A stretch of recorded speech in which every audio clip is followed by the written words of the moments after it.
Bonjour, aujourd'hui on va parler d'un théorème, le théorème d'Ampère. Nous sommes dans le cours d'électricité 2. Euh, il y a trois parties, hein, je vous les rappelle, magnétostatique, cours alternatif, équation de Maxwell. Dans cette première partie que nous sommes en train de suivre, il y a 6 chapitres et donc nous en avons vu 2 et maintenant nous en sommes au troisième qui porte sur ce qu'on appelle le théorème d'Ampère. Alors on y va sans plus tarder, théorème d'Ampère. C'est un théorème très important qui va nous permettre dans certains cas de déterminer le champ magnétique créé par un courant. Il faut qu'il y ait suffisamment de symétrie. Ça doit vous rappeler quelque chose en électrostatique. Vous rappelez le théorème de Gauss qui permettait de calculer le champ électrique dans des situations où il y avait suffisamment de symétrie? Eh bien, ça sera le même genre de choses. Nous allons voir ça maintenant. D'abord, on va commencer par énoncer le théorème. Donc, en bon français, voilà, on va le lire ensemble. Dans le vide, la circulation du champ magnétique le long d'une courbe fermée orientée quelconque, C, est égale au produit par μ0 de la somme algébrique des intensités des courants qui traversent une surface S quelconque s'appuyant sur C. Le signe affecté aux intensités, valeur toujours positive, eh bien, ce signe est celui du vecteur n normal à S. Voilà. Bon, qu'est-ce que ça veut dire tout ça? Je vais vous le dire بالعربية. Vous voyez, on nous parle d'une courbe fermée orientée. Une courbe, voilà, ici. Active le pointeur laser. Voilà. On parle d'une courbe fermée orientée. Une courbe fermée, vous voyez ce que ça veut dire? Une courbe fermée, bon. Orientée, parce que effectivement, lorsque vous avez une courbe fermée et que vous voulez la parcourir, il y a deux cas possibles. Vous pouvez la parcourir dans un sens ou bien dans l'autre. Donc on va choisir ici un sens, c'est pour ça qu'on parle d'une courbe orientée. Et on va regarder la circulation du champ magnétique le long de cette courbe. Circulation du champ magnétique, cela veut dire l'intégrale sur cette courbe de B scalaire dl. C'est ce qu'on appelle la circulation. Vous connaissez très bien la circulation d'une force, l'intégrale de F dl. Qu'est-ce que c'est? Circulation de la force? Oui, c'est le travail. Le travail d'une force, c'est la circulation de cette force entre deux points A et U. Bon, la circulation de ce champ magnétique, on nous dit que c'est égal au produit par μ0. μ0, c'est la constante, la permittivité. Vous savez, dans la valeur numérique vérifiée, μ0 sur 4pi égale 10 puissance moins 7 dans le système international. Eh bien, c'est égal au produit de μ0 par la somme algébrique des intensités des courants qui traverse une surface S quelconque, s'appuyant sur C. Oui, allons-y dans l'ordre. Lorsque vous avez une courbe C, vous savez que cette courbe-là, vous voyez que plutôt que cette courbe-là, elle va limiter une surface. Il y a une infinité de surfaces d'ailleurs qui sont limitées par cette courbe. Ok? Alors, quand vous prenez une surface quelconque limitée par cette courbe, vous regardez s'il y a des courants qui passent à travers cette surface. S'il y en a, il faut les ajouter dans cette somme. Ça sera μ0 fois la somme de tous ces courants qui passent à travers S. S'il y a des courants qui passent à côté, vous n'en tenez pas compte. Okay?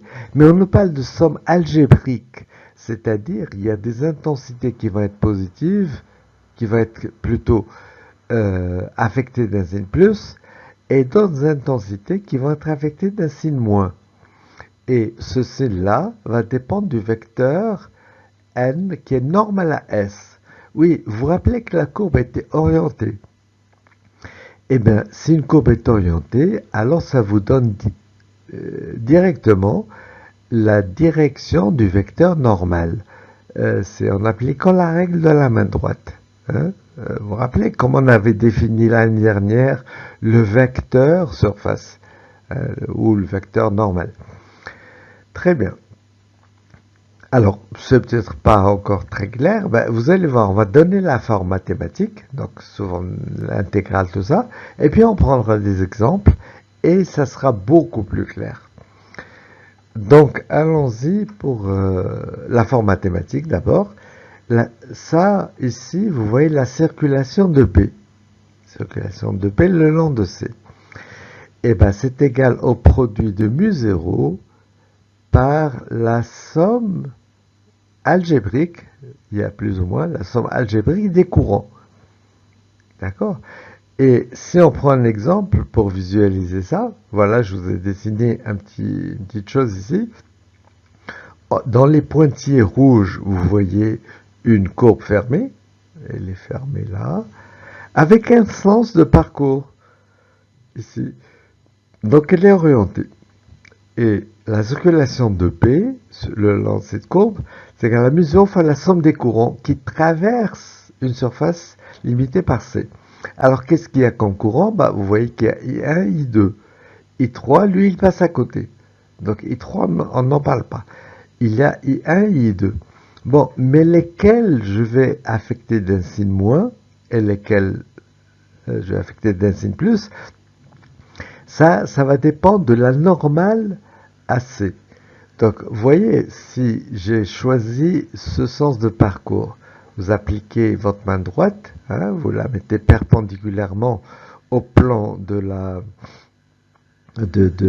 courbe, vous mettez vos doigts dans le sens de la flèche et le pouce va vous donner le sens de N. Hein, ici, voilà, ça c'est la main droite. Vous voyez que les doigts se recourbent dans le sens de la flèche et le pouce, ici, il indique vers le haut. Donc voilà, c'est la direction de N. Alors I2 a le même sens, a la même sens grosso modo que N, donc il va être affecté d'un signe plus. I1 sera affecté d'un signe moins. Et ça va nous donner ça, l'intégrale, la circulation de B, c'est mu0 fois moins I1 plus I2. Voilà. Bon, eh bien, vous allez voir, on va pouvoir appliquer ce théorème dans un cas où il y a une grande symétrie et ça nous permettra de déterminer B, le champ magnétique. On va le voir sur un exemple de calcul. On va calculer en un point M le champ créé par un courant qui circule dans un fil indéfini, un fil rectiligne indéfini, une droite. Voilà, que cet axe-là qui contient I, je l'appelle Z, et je cherche le courant point M. Alors pour me repérer, je vais intervenir les vecteurs de la base cylindrique d'axe Z. Donc il y a le vecteur euro, le vecteur EZ et le vecteur EFI qui est perpendiculaire à ces deux-là et qui rentre dans l'écran. Voilà. Alors, contrairement aux vecteurs de la base cartésienne, ces vecteurs ne sont pas fixes. Je veux dire par là que si vous changez de point M, ben, ces vecteurs vont changer. Bon, peut-être pas EZ. EZ est toujours... bon, EZ c'est EZ, hein, il est déjà vers le haut. Mais euro et EFI vont changer. Je vais vous le montrer sur un exemple. Voyez, vous considérez un cercle d'axe Z, d'accord, et qui passe par M. Le projeté de M sur l'axe, on l'appelle O. Donc le cercle a pour centre O, il a pour rayon OM, ce qui est égal à ρ, hein, la première coordonnée de M. Très bien. Eh bien, si vous vous déplacez, par exemple, vous venez ici, en ce point-là, eh bien, vous allez voir que les vecteurs euro et phi ils vont changer, hein, comme c'est dessiné ici. Euro, il va de haut vers le point, donc il est comme ça. Phi, c'est un vecteur qui est perpendiculaire, très bien. Et EZ, eh ben, c'est le troisième vecteur, qui est orthogonal aux deux premiers.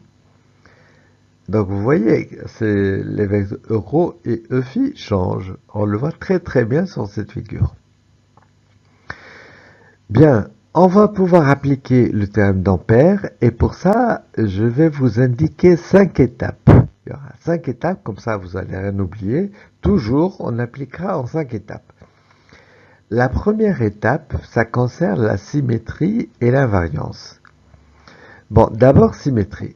Essayons de voir, est-ce qu'il y a des plans de symétrie à ce problème? Il y en a un qui est particulièrement évident, c'est le plan de la figure. Hein, il n'y a rien qui change dans une symétrie par rapport à ce plan-là. C'est un plan de symétrie. D'accord? Et nous savons que si un point M appartient à un plan de symétrie, le champ magnétique en ce point-là est perpendiculaire à ce plan. Donc le champ en M, eh bien, il est perpendiculaire à ce plan. Il y a une seule direction possible, c'est phi. Donc le champ va être porté par la direction phi, ce qu'on peut écrire mathématiquement comme ça. Champ en M égale une certaine... Pourquoi j'écris E? Ah, en fait, c'est B, hein. Il faudra changer ça. Bon, je vais le changer après. C'est B, je sais pas pourquoi j'ai écrit E vraiment. C'est B de M qui est égal à la valeur B fois E de phi. Très bien. Et ça me perturbe cette histoire. Bon, bah, ça sera changé, hein. C'est le champ magnétique B, bien sûr. J'en reviens pas à que j'ai écrit E. Bon, alors avançons. Oui, avant de voir la suite, j'aimerais vous dire, il y a parfois des étudiants qui me disent oui, mais il y a un autre plan de symétrie. Si vous regardez le plan qui est perpendiculaire à la figure et qui passe par l'axe OZ, vous voyez? Alors c'est effectivement un plan de symétrie. Oui, mais le point M n'appartient pas à ce plan. Et donc il ne nous intéresse pas. Ce qu'il nous faut, c'est un plan de symétrie ou d'antisymétrie mais qui passe par M. Sinon, ça n'a aucun intérêt. Bien, on pourrait parler... Bon, on avance. On avance. Et donc maintenant, on va parler de la question de l'invariance. Vous regardez que votre distribution de courant, enfin votre courant I, votre distribution, elle est invariante si vous faites une translation le long de Z. Regardez, vous prenez le fil et vous le translatez sur Z. Par exemple, vous placez en M, d'accord? Et vous regardez, vous voyez le fil qui est ici. Je vous demande de fermer les yeux. Et pendant que vous avez les yeux fermés, je déplace le fil, par exemple comme ça, je le déplace vers le haut d'une certaine quantité, et je vous demande de rouvrir les yeux. Bon, est-ce que vous aurez vu quelque chose qui a changé? Ben, bien sûr que non. Vous voyez le fil exactement de la même façon. On dit qu'il y a une invariance par une translation le long de Z.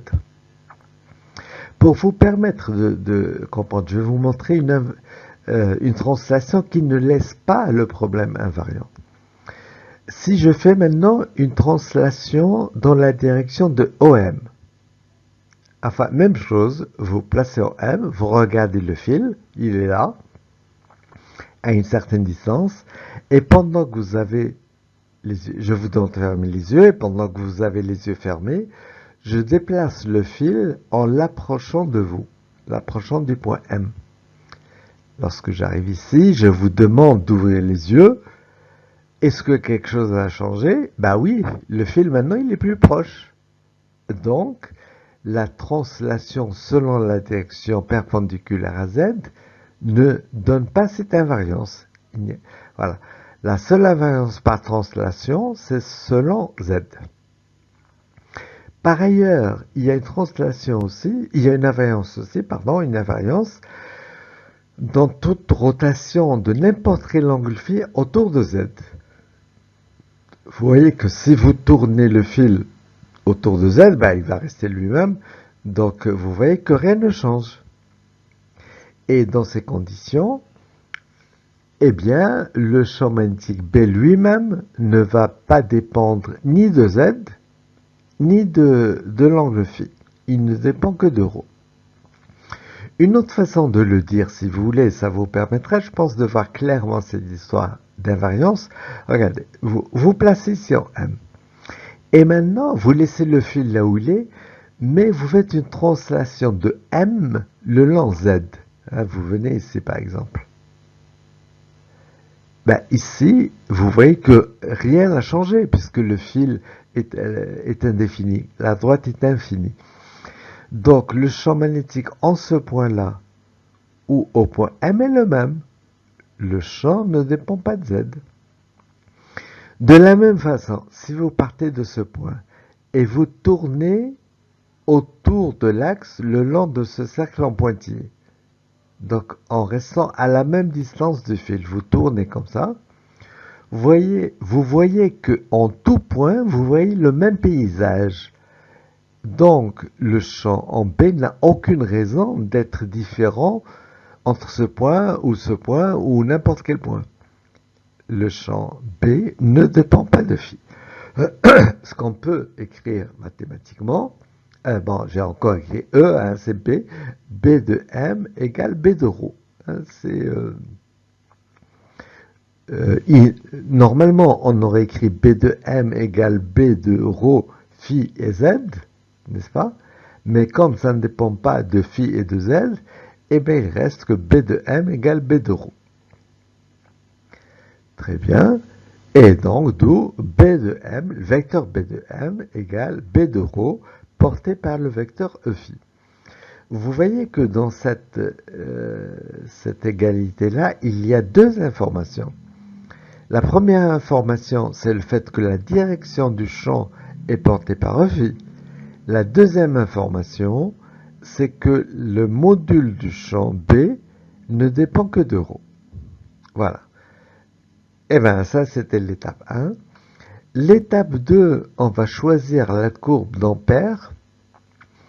Et pour choisir cette courbe, il nous faut une courbe où il y a quelque chose de spécial. Alors, quoi de plus spécial ici, lorsqu'on a parlé de cette courbe, de ce cercle en pointillé, où le champ ne variait pas. Donc, c'est très spécial. Eh bien, c'est ça qu'on va prendre pour courbe de Gauss. On va prendre le cercle d'axe OZ et de rayon OM égale ρ. Hein, c'est celui qui est en pointillé. Voilà. Ça, c'était la deuxième étape. Et vous voyez que je viens d'ajouter ici une petite flèche. C'est pour indiquer, ça ne suffisait pas de dire le cercle qui est là. Vous vous rappelez pour la courbe d'Ampère, vous vous rappelez qu'on avait dit que la courbe d'Ampère doit être orientée. On doit choisir un sens de parcours sur cette courbe. Eh bien, moi, j'ai pris ce sens-là. D'accord? C'est donc une courbe orientée. Alors, avec ce sens-là, quelle est la direction de la normale? Vous prenez votre main droite, vous mettez les doigts sur le sens de la flèche, et vous voyez que le pouce va être vers le haut. La normale est vers le haut. Voilà, on aura l'occasion de l'utiliser dans un petit moment. Alors, troisième étape, c'est le calcul direct de la circulation du champ magnétique le long de C. Je dis direct, vous voyez, parce que quelqu'un pourrait nous dire, ah oui, mais la circulation du champ magnétique, d'après le théorème d'Ampère, c'est mu0 fois la somme des I, etc. Non, ça sera la quatrième étape. Pour l'instant, je veux calculer directement la circulation sans utiliser le théorème d'Ampère. Donc, par définition, la circulation, vous voyez le petit rond qui est là, c'est-à-dire que la courbe est fermée. La circulation de B, ça s'exprime B scalaire dl. dl, c'est un infiniment petit le long de la courbe. Donc, par exemple, il va être là. Ou là, ou là, ou là, ou là. Bon, voilà, on va intégrer sur ça. Peut-être que ça vous semble un problème qui n'a pas de solution, dans le sens que je vous demande de calculer une intégrale, l'intégrale de quelque chose que vous ne connaissez pas. Oui, parce que B, c'est ce qu'on est en train de chercher. C'est comme si en maths, vous savez, dans les problèmes à une dimension, lorsque on parle de l'intégrale de f de x dx, voilà, je vous demande de calculer l'intégrale de f de x dx sans connaître f. Vous voyez, c'est pas possible. Bon, ici, plus exactement, on ne va évidemment pas pouvoir calculer cette intégrale, mais on va pouvoir l'exprimer en fonction de b. Vous allez voir, c'est déjà beaucoup. Donc, on va commencer par écrire d'abord quelles sont les directions de b de dl. B, nous avons vu tout à l'heure que c'était un vecteur porté par phi, ok? Et dl, vous voyez, puisqu'il est le long du cercle, il est lui aussi porté par phi. Il est d'ailleurs porté par plus phi, puisque je parcours dans ce sens-là. On l'écrit, donc voilà, ils sont tous les deux portés par phi. Bon, phi scalaire phi, c'est égal à 1. Donc il reste l'intégrale de b dl.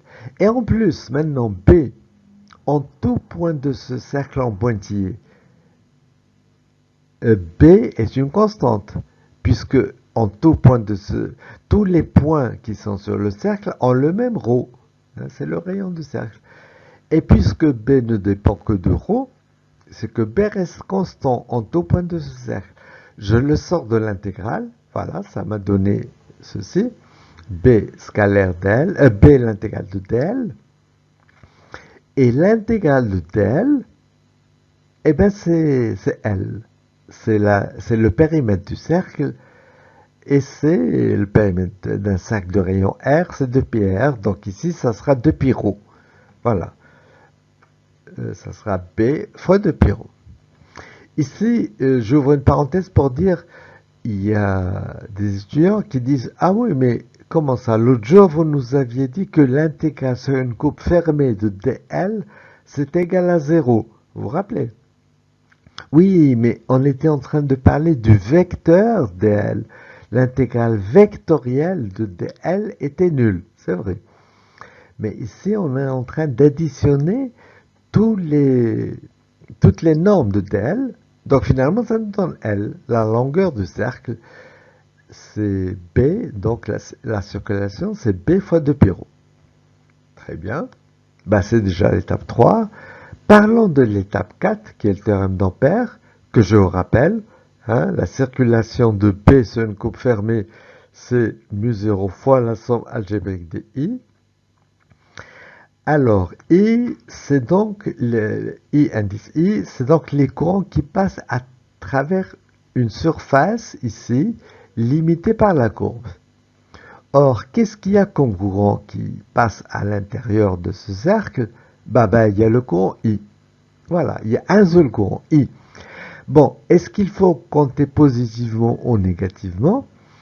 Puisque tout à l'heure on avait dit avec ce sens de parcours, la normale est vers le haut, eh bien, ça veut dire que I doit être compté positivement.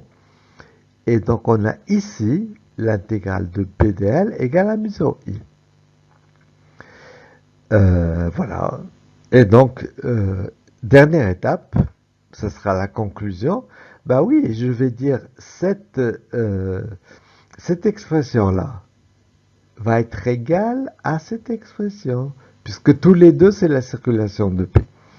Et ça me donne donc B fois 2πρ égale μ0 I. Je vous fais remarquer que si quelqu'un avait choisi pour courbe C, la même chose, mais avec une orientation différente, si j'avais orienté ma courbe dans ce sens-là. vous voyez que dl va avoir le sens opposé à EφI, n'est-ce pas? Donc je vais avoir ici dl fois moins EφI, c'est-à-dire qu'ici, au final, j'ai trouvé moins B de rho de pi rho. Ok. Le vecteur normal à la surface, à ce moment-là, il serait dirigé vers le bas. Et donc, le courant I, il faudra l'affecter du signe moins. Donc là, j'aurai moins mu 0 I. Et au final, on aurait moins B fois 2 pi rho égale à moins mu 0 I. Ce qui revient au même donc.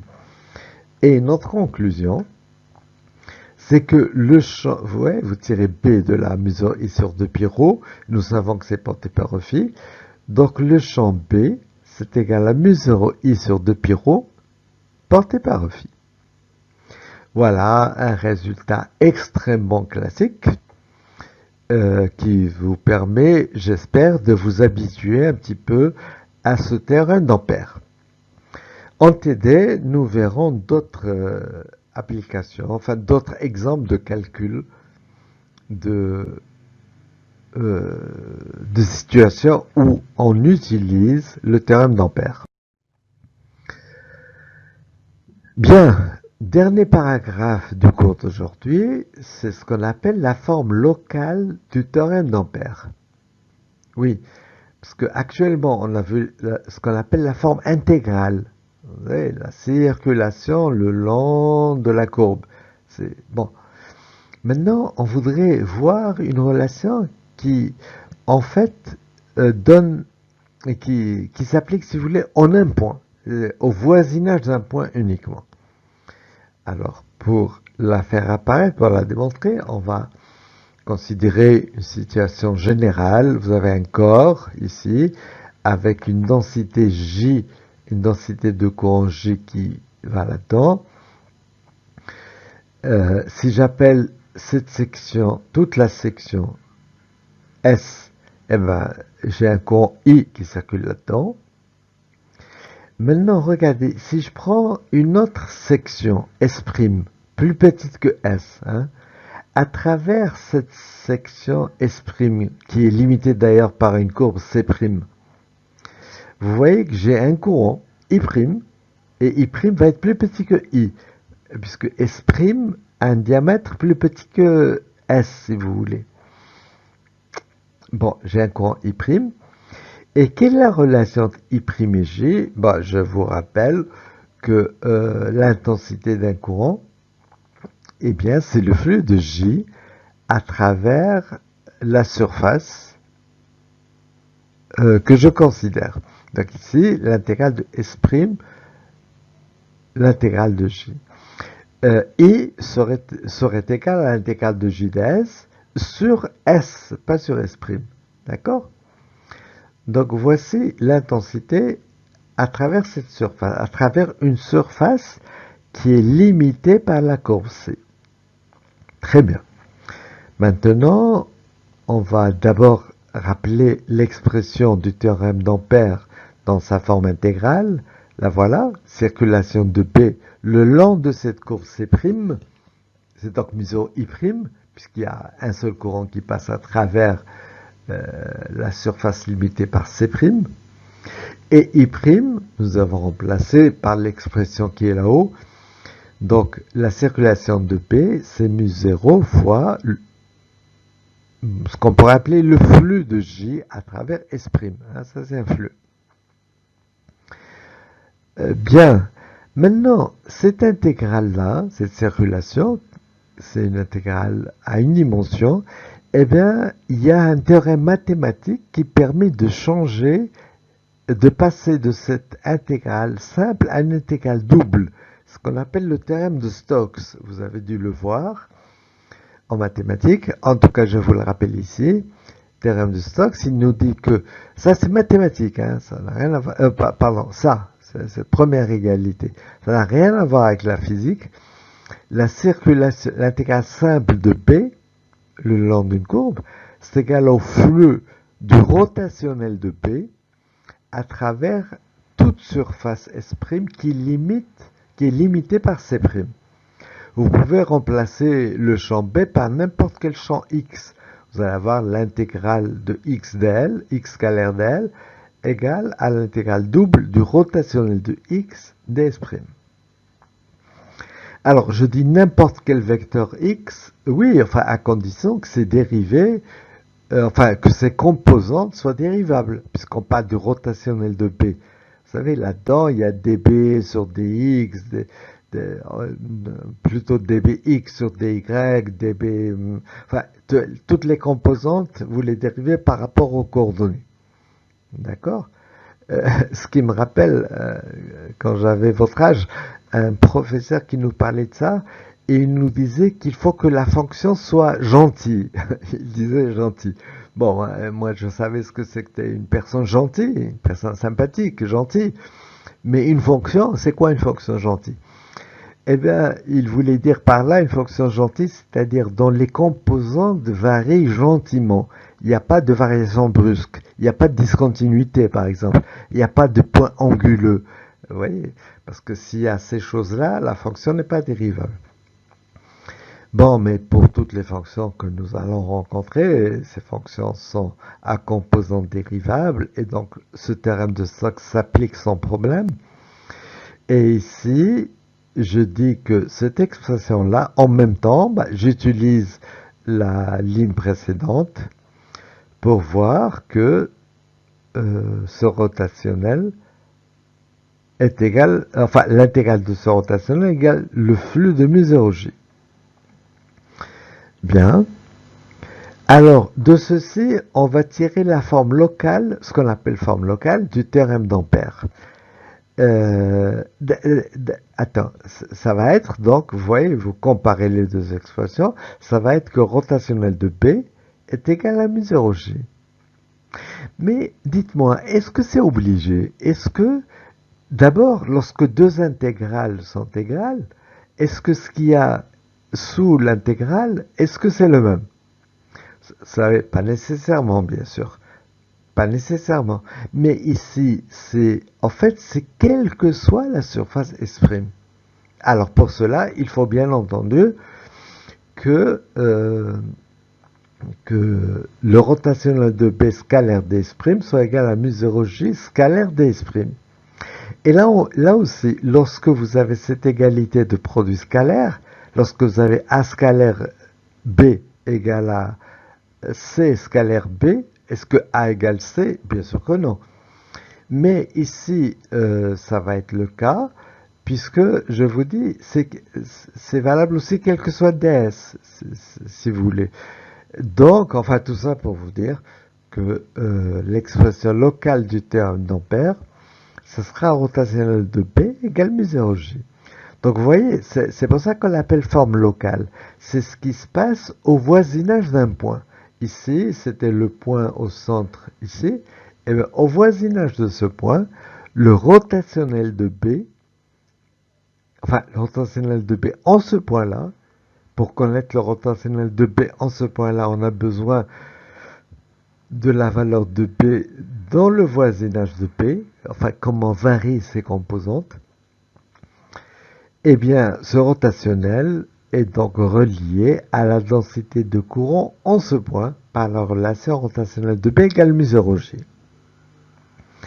Cette équation est très importante, c'est carrément une équation de Maxwell, bon, pas dans sa forme générale, mais lorsque rien ne dépend du temps. Vous voyez, c'est la deuxième équation qu'on rencontre. Bon, même si celle-ci n'est pas tout à fait générale. Alors que, vous vous rappelez la dernière fois, on en avait vu une qui était absolument générale. C'était, rappelez-vous, c'était quoi?